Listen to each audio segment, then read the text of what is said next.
the instruments right. My brother Fred played drums, and of course Maurice was with Ramsey Lewis, so he had that heavy, jazz background,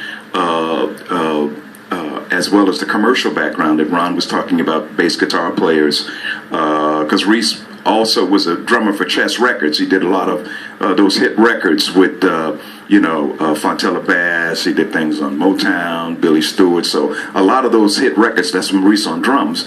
And the bass player was my bass guitar teacher, Louis Satterfield, who was actually one of the trombone players in the Phoenix Horns. So what I would do, like on Thursdays, I would do my classical lessons with Roddy Villar from Chicago Symphony Orchestra, where I studied out the ballet book, the Samandel book, and what happened was then on Sundays I'd go to Sat's house and I would learn on bass guitar. So I had kind of both worlds going on at the same time, and it was right in the middle when that whole change was going over. And what happened was that I played with bar bands on weekends, and then I was in the All-American High School Orchestra with Carmen Dragon, so I kind of had both worlds. And what happened was I started taking lessons when I was like 10 or 11. So you got to go back like 50 years, I'm like, I weigh about 90 pounds, the bass is bigger than me, and I started on German bow. And so, German bow and you have French bow. So I'm doing German bow and I'm doing the scales.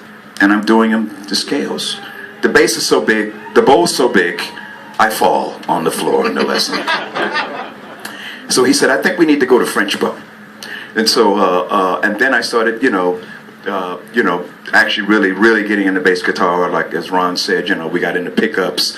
I got an Ampeg B15 when I was 16 years old. I had enough money where I went to the north side of Chicago and I bought a Fender Telecaster and an Ampeg B15. I had pro gear. I still have that B15 now that I had when I was 16 years old.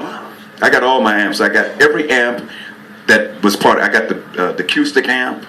Yeah, with the fuzz thing on it. I got a whole warehouse. I got every amp from every era. I'm actually going to make an amp museum out of it. Because a lot of the younger people, they look at the horn and say, wow, what is that? A computer? I said, no, it's an amp.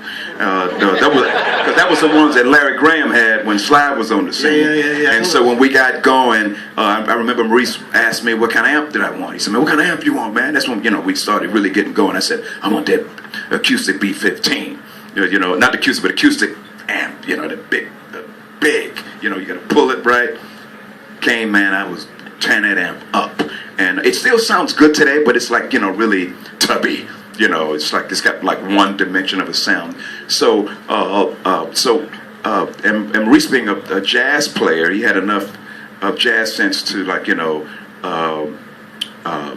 do, our music in the beginning was sort of jazzy, but then commercial. So the bass guitar was really, I really made that my main instrument, with the respect of Ron and Richard Davis, who's from Chicago originally, and I think he played with Stravinsky. Yeah, so I was always an admirer of all the great players, and bass guitar for me, when I came to LA, I was like 18. And I started doing some record dates. I didn't do a lot. I was very picky and choosy because we had something we were really working on, and I didn't want my sound to get all over radio before we were ready. And that background was really good for me. And the way we recorded, the approach we recorded was like more creative. I didn't really.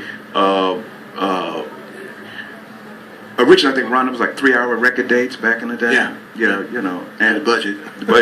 But what we did when we started, our dates were like 12, 13 hours. You know what I mean? We would like work Bigger on songs. Yeah. And because Maurice insisted that we would be creative. So sometimes I'd listen, I'd play for a while, stop for a while, go back. So it was more creative. And so I just really stayed with bass guitar and got into the pickups and the strings, everything that Ron was talking about. That's great.